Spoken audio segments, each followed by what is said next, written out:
Salut tout le monde, aujourd'hui on est avec l'assistant pour parler d'une exclusivité mondiale, non pas mondiale mais d'une exclusivité One Piece. Il s'agit du ST13, les le transferts. plus fort des starter decks de One Piece jusqu'à présent, après le ST10, surtout l'eau du ST10. Ouais, alors en tant que tel, je pense que c'est le plus fort deck. Après, dans le SC10, il y a les plus forts leaders, effectivement, l'eau, qui est déjà très très fort et qui va devenir encore plus fort avec les prochaines extensions. Mais en tout cas, ce starter deck, il est super intéressant. Ouais, compliqué à jouer quand même, moi je trouve. On verra, il y a plusieurs couleurs. Ah, il y a des nouveautés, hein. C'est un nouveau style de jeu. Et en plus, il y a une composition du deck qui est assez particulière parce qu'il y a ça qui est trop bien.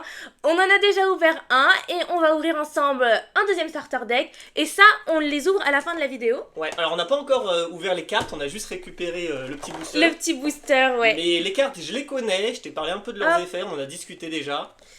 Ouais, franchement, je trouve que c'est assez complexe. Ouais, des effets très intéressants. Faut jouer pour... Faut jouer, surtout qu'il y a 3 leaders. Un des 3 un peu plus différent, on va en parler quand tu les montreras. Ouais. On va expliquer leurs effets. Donc là, j'ouvrais, il y avait une deck box assez stylée. Ça, c'est trop cool. Avec Sabo. Ici, on a Ace et Luffy qui est juste là. On a un séparateur pour les dons. Sympa, sympa. Hop. Et on a ces magnifiques cartes. Juste une petite parenthèse, il nous a coûté 40 euros. 41 euros à la boutique officielle. Pour 2 heures de queue, franchement, c'était horrible. Au bout de 53 minutes, il n'y avait plus d'OP01, juste pour la petite info. Donc, Ouais, bon. on n'a même pas eu un de l'OP01, on voulait acheter quelques boosters en plus. Donc, mais on a les deux decks. Mais on a les deux decks, donc c'est génial. Heureusement, ils avaient du stock, hein, sinon ça allait mal se passer. Donc, vous l'avez vu tout de suite, il y a le magnifique Sabo. Sabo qui est... Donc, déjà, ils vont tous avoir 4 de vie parce que ce sont des leaders bicolores. Ouais. Ils ont tous la composante jaune qui joue avec Levi. Et Sabo, lui, c'est aussi du rouge. Et donc... Alors, parle-nous de son effet un peu. Ok, donc en fait, il permet de jouer un caractère qui a un coût de 3 ou plus et qui vaut 7000 ou plus. Et de le mettre face visible dans ses vies. Et donc, un caractère va gagner plus de 1000 jusqu'au début du prochain tour. Ouais, alors Sabo qui pour moi est le plus intéressant des 3 leaders. Le plus sous-coté et je crois que le moins joué à l'heure actuelle, de ce que j'ai vu du simulateur. Ah, du simulateur.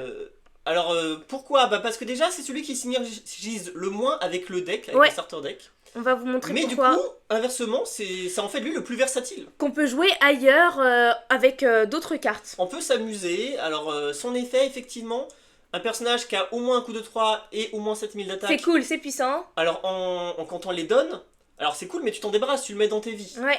Alors, ça te rajoute une vie, mais tu perds ton board, ce qui est un peu dommage parce que dans le jeu, vous le savez, c'est le board qu'on cherche à protéger en priorité. Sauf qu'en fait, bah, y a plein de persos, comme par exemple au hasard Okiku, qui, une fois qu'ils sont dans nos triggers, si tu perds une vie... Tu te rajoutes... c'est si ton opposant a 3 vies ou moins, tu peux te rajouter une vie. Alors ça, c'est s'il meurt, mais s'il est dans tes vies, son trigger... C'est tout simplement... De te rajouter une vie ? Non, ça c'est quand il meurt, son effet en mourant. De jouer la carte sur le board, pardon. Eh oui, tu la connais en plus. Ah oui. Mais j'ai bugué avec l'effet trigger et... Bah du coup, qu'est-ce que ça fait ? Vu que tu l'as mis dans tes vies, dès que tu perds cette vie, il revient. Donc en fait, t'as protégé ton board. Mais attends, Kiku, elle a 6000, hein. Oui, mais tu rajoutes un don. Ah oui, ok. T'attaques avec elle à 7000. Ok. Donc c'est cool d'attaquer avec 7000, Ok, c'est bon. Puis juste une fois que t'as attaqué, hop, tu la protèges dans tes vies. Ok, bah oui, on peut faire ça. Elle revient. Il y a aussi un jeu avec des rushs, évidemment. On verra. Et avec quelques cartes du deck. Mais des rushs, d'autres cartes. On va en parler effectivement, on verra ça dans le deck. On enchaîne avec Ace. Ace qui est cette fois-ci bleu et jaune. Donc, son effet est mélange du bleu, puisqu'en fait, il va pouvoir regarder les 5 cartes du deck et en choisir une qui a un coût de 5 et la mettre dans ses vies face visible. Et à la fin du tour, tu dois mettre à la trash toutes tes vies qui sont face visible. Donc, on pourrait croire que c'est désavantageux. Moi, je vois ça, je me dis, oh putain, je perds des vies. Mais au final, quand tu joues avec le deck, ça peut... C'est ça, en fait, c'est pas un désavantage, mais ça le force... C'est une façon de jouer. Ça le force à être joué avec ce deck. C'est pour ça qu'il est beaucoup moins versatile que Sabo. Parce qu'il a effectivement ce désavantage qui le force à être joué avec ce deck. Luffy aussi, il a un petit désavantage qui le force un peu à... on en parle tout de suite. Luffy, donc lui, c'est un jaune et c'est un noir. Et donc du coup, quand on a 0 vie, on peut ajouter 2 caractères qui ont un coût de 5 depuis sa main ou depuis sa trash et de les mettre dans sa vie face visible. Alors, donc ça... Alors le petit désavantage, c'est que les cartes face visible... Elles vont à la poubelle. Elles vont à la poubelle, il n'y a pas de trigger. Quand tu dois te défendre, là, tu peux pas faire les triggers, elles vont directement à la poubelle. Tes vies face visible. Ouais. Mais pareil, ça le force. En fait, c'est pas un désavantage si tu le joues avec ce deck. On va en parler en regardant les cartes du deck, en les analysant. Donc allez, on enchaîne avec Sabot. Donc Sabot, c'est la première SR qui a un coût de 5. Donc c'est une carte qu'on pourra jouer tout à l'heure, on va vous expliquer. Et un effet hand play qui est de KO un caractère qui a 5 ou moins, à la condition de trash une carte de ses vies. Voilà. Voilà, donc un effet intéressant. Et c'est une carte qu'on peut placer sur nos vies avec les effets de Luffy ou d'Ace. Ouais. Alors on en a 2, je suppose. Tout à fait. On a Ace... Un effet, il coûte 5, un effet rush qu'on peut le voir ici. Donc ce S, je pense qu'il va être joué dans les autres decks jaunes. Parce que un jaune qui a un effet rush, on connaît Ener. Ouais, mais Ener coûte 7. Et il coûte 7. Et donc il y a la Katakuri du starter deck. Ah oula, je connais pas trop, on joue pas trop. Elle est cool, mais bon, elle est un peu moins intéressante. Bah celle-là, elle est trop stylée, elle a un coût de 5 pour 7000, un effet rush, elle va pouvoir être jouée gratuitement, on va vous expliquer pourquoi. Ouais. Donc ça, franchement, elle sera jouée dans les autres decks jaunes. Alors ouais, elle très peut belle être jouée carte, dans d'autres decks jaunes, effectivement. J'ai pas commenté, hein. Les leaders, ils sont juste exceptionnels. Ace, j'aime beaucoup la carte de Ace. On a Garp, donc Garp, ça va être le chercheur du deck, qui va pouvoir ramener des coups de 5 ou moins, mais il peut que ramener Luffy, Ace ou Sabot. Voilà, donc une des cartes les plus importantes du deck, hein, évidemment, le chercheur. Pour ramener les Luffy, toujours des chercheurs. Ouais, toujours. Pas mal la carte avec la pierre. Ça me rappelle quand il frappe son fils quand il veut donner des coups de poing. Voilà, enfin, son fils, son petit-fils. Hein. Je veux dire Luffy. Vous connaissez l'histoire quand même. Waouh, on a Luffy. Luffy qui a un coup de 5. Avec aussi un effet, notre caractère va gagner plus de 1000 jusqu'à le début du prochain tour. Et si on a une vie ou plus, on peut draw une carte et trash une carte de sa vie. Donc ça, c'est intéressant parce que en fait, avec le leader Luffy, je vous rappelle, on a envie d'avoir 0 carte pour pouvoir exercer son effet. Exactement. Donc se débarrasser de ces cartes, parfois c'est mieux parce que forcément l'adversaire, il voudra pas te laisser à 0 vie au début de ton tour. Donc il te faut des personnages qui te permettent de te débarrasser de tes vies. Ouais. Donc hop. On en parlera un peu à la fin, on parlera justement des... Je me suis spoilée. Des défauts de ces decks. Alors, on a Luffy. On passe ensuite à Ivankov qui a un effet bloqueur, qui a un coup de 3 et qui a aussi un effet on play qui permet de regarder un caractère qui a un coup de 5 de ses vies. Attends, lis la carte en même temps que moi. Alors, c'est un bloqueur. On play, you may trash une carte from the top. Ok, ils te permettent de débarrasser une de tes vies et de révéler un personnage de 5 de ta main et de l'ajouter sur tes vies. Face cachée. Donc voilà, encore une carte intéressante avec ce deck. Ouais. Alors, il y a beaucoup de cartes intéressantes avec le deck et des cartes qu'il faudra rajouter. Faut voir il faudra forcément se débarrasser de certaines cartes du starter deck, on en parlera un peu à la fin. Faudra voir si on s'en débarrasse.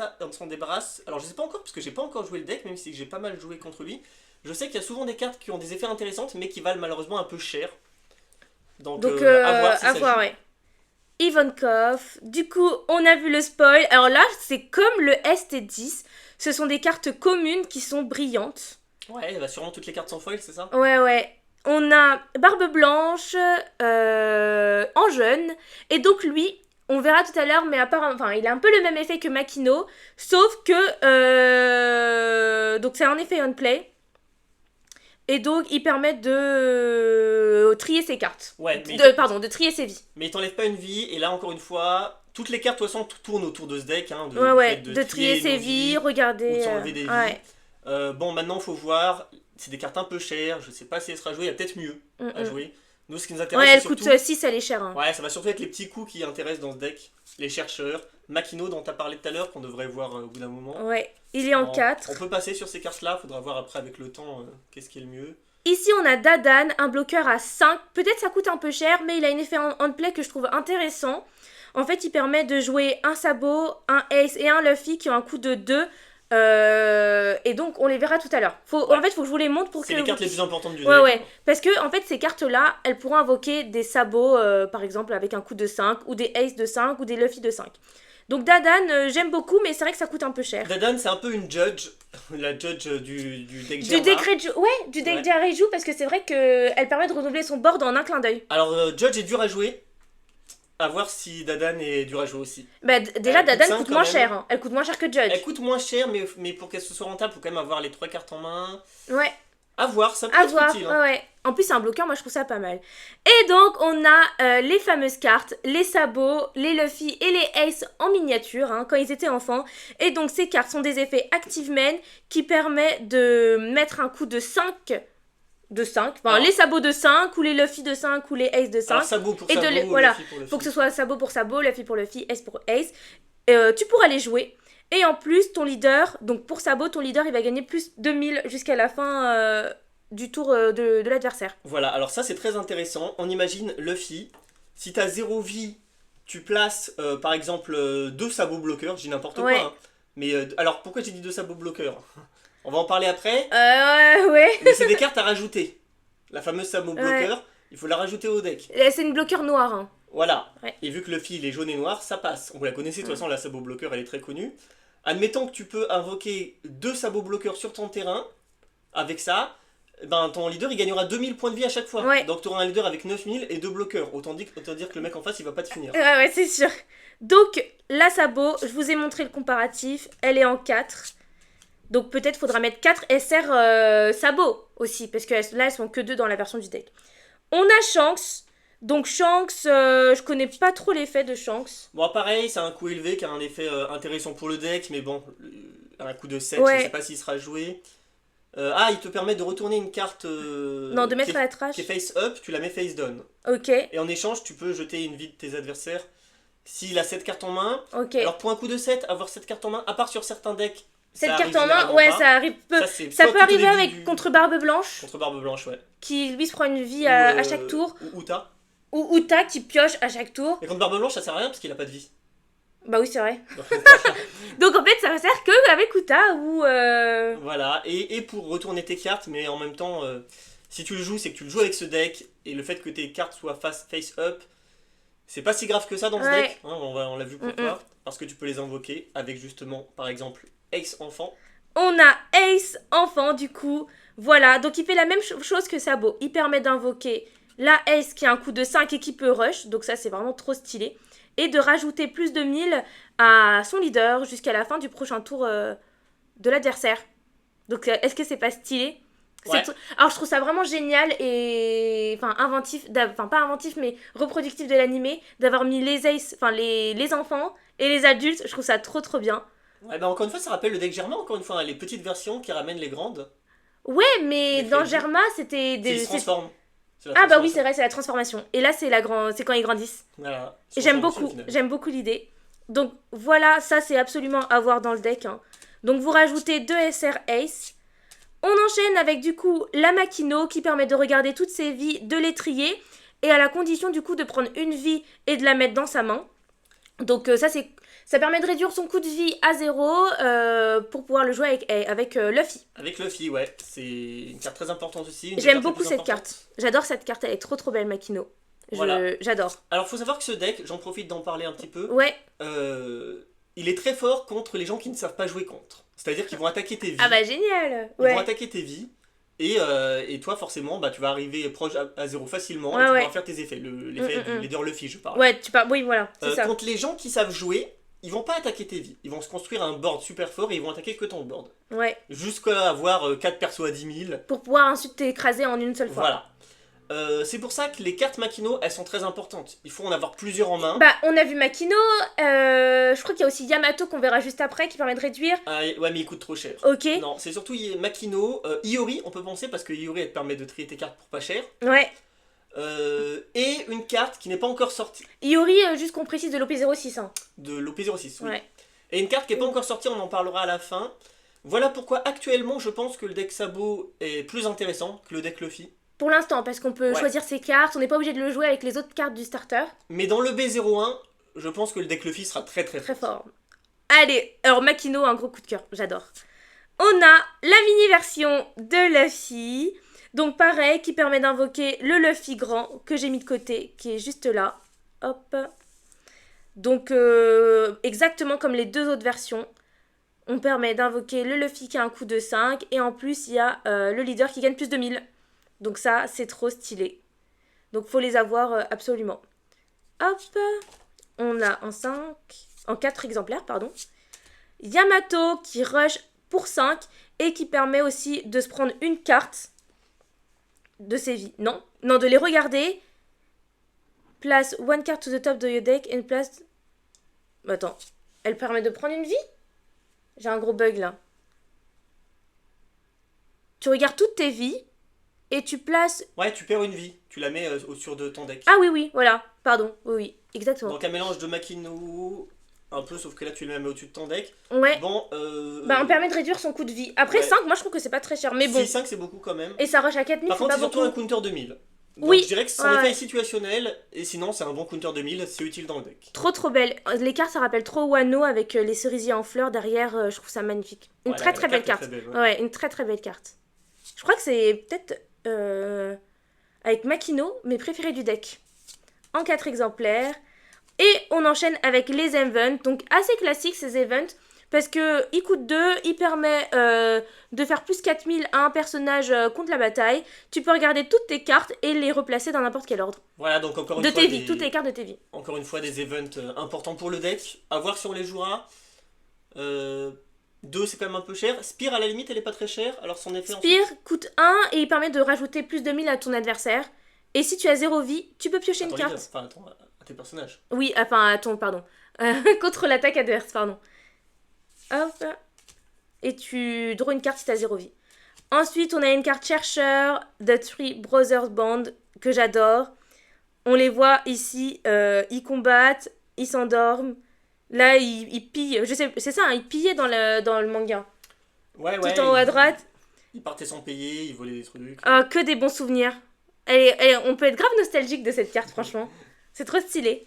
Et c'est un chercheur, encore une fois, donc en plus de Garp. Ouais. Très important. Il fallait autre chose, d'autres chercheurs. Parce que Garp, c'est que des coups de 5. Tandis que là, je pense que tu peux... 5 ou moins, non, c'est... Ah ouais, pareil, 5 ou moins. Ouais. Tu peux avoir les petits ou les grands. Ouais. Et donc, elle est en 4 fois. Et bien sûr, les dons qui sont foil. Hein. Donc, les cartes sont juste magnifiques. Voilà, donc... Assez particulier à jouer ce deck. Alors, des decks très forts. Alors surtout Luffy, Ace il sera un peu moins joué je pense, un peu moins intéressant, plus difficile de le rendre vraiment fort. Ouais. Sabo, il pourrait être intéressant je pense en tout temps. Maintenant, ouais. Dès maintenant, il y a à réfléchir pour Sabo, parce qu'en fait il peut jouer avec plein de cartes, même avec des rushs que tu joues, tu les envoies dans tes vies. Et alors attends, est-ce que t'es prêt? Parce que là j'ai trop envie d'ouvrir. J'aimerais... Oh bah Makino, une carte que je voulais, et je crois qu'il y a Yamato juste derrière. Makino. Donc voilà la particularité, on a des parallèles avec, ce sont des cartes avec un fond blanc qui rappellent un peu les leaders de l'OP03, j'aime beaucoup. J'ai Makino, j'ai Yamato, donc ça tombe bien, je vous ai dit que c'était mes 2 cartes préférées du deck. Et est-ce qu'on va avoir un leader là du coup? Oh, on a les 8 leaders. C'est vrai? Ouais. Oh trop cool. Oh là là. Mais c'est la meilleure à avoir. C'est trop stylé, c'était celle qu'il fallait avoir, parce que du coup Luffy là... Avec les prochaines extensions, OP, il va être... il va être fort. Il va être super fort. Putain, bingo! Ah, bingo. Donc du coup, je la sleeve tout de suite. Si on peut avoir la Sabo Leader dans l'autre, ça serait magnifique. J'aimerais bien savoir ce que vous avez eu dans vos ouvertures. Apparemment, on a été à la boutique, donc on a vu, il y en a plein qui les ont ouverts. Apparemment, les leaders, ils tombent quand même assez pas mal. Ouais, il y a eu pas mal de leaders tombés. Mais waouh, c'est quoi cette ouverture? J'ai eu les 3 cartes que je voulais. C'est cool d'avoir eu Luffy. Alors en parlant de Luffy... on a parlé de cartes qu'il faudra mettre obligatoirement dans le deck. Sabo, la Sabo bloqueur, ouais. Carte noire qui est très forte, qui permet de te défendre en plus quand t'as plus de vie. Une fois que je suis trop contente. Et il parle technique, vas-y. Et évidemment la Moria. Parce qu'avec la Moria, tu peux invoquer 2 petits, Ace et Sabo par exemple, enfants. Et avec les versions enfants, tu peux invoquer 2 versions adultes. Donc la Moria qui sera très utile. Ouais. La Moria qui sera une des cartes vraiment les plus importantes. Moria, je parle Moria SR évidemment. La Moria de l'OP06 qui te permettra d'invoquer 2 versions enfants. Waouh, c'est trop beau! Et tu ne m'écoutais pas du tout évidemment. Non. Non mais je sais juste que les Moria elles permettent d'invoquer les versions enfants qui pourront ensuite rajouter des versions... tu m'écoutais alors. Ouais, je t'écoutais. Donc obligatoire, c'est 2 cartes obligatoires. Après avoir, il y aura sûrement d'autres cartes obligatoires à jouer. Pour Sabo, il y aura plein de cartes intéressantes. Je dirais pas des cartes obligatoires, mais des cartes intéressantes, ça il y en aura plein dans le deck Sabo. Ok, bah écoute, c'est trop cool. On va ouvrir du coup le deuxième pack. Mais là, franchement, on a trop de chance. Et évidemment, pour Luffy, on rappelle, flampé de l'EB01, qui te permettra de te débarrasser d'une vie, tout simplement, et de piocher une carte, mais surtout de te débarrasser d'une vie, pour activer l'effet justement de Luffy. Allez. Oh, Garp le chercheur. Ah, Garp, c'est bien parce que c'est une des cartes les plus magnifique. importantes. Ouais, oui, qu'il faut absolument avoir. Hein. Ouais. Pour ce deck. Trop belle. Faudrait que je vous trouve l'autre. Sabot en Super. SR. Juste incroyable. J'adore qu'ils aient en fait mis en fond blanc et que ce soit le mouvement, en fait, les flammes en mouvement qui soient colorés. Et là, on a SR, Luffy. 2 SR, un leader, franchement, c'est vraiment pas mal. Ouais, c'est génial. Et le chercheur. Ce sont des super belles cartes. Je regrette pas du tout d'avoir acheté le starter deck. Elles sont juste incroyables. Laisse-moi deviner, t'as envie d'en acheter d'autres? J'ai envie d'en acheter d'autres, mais juste pour ça en fait. Oui. Et en plus, franchement, je les trouve beaucoup plus belles que les ST10.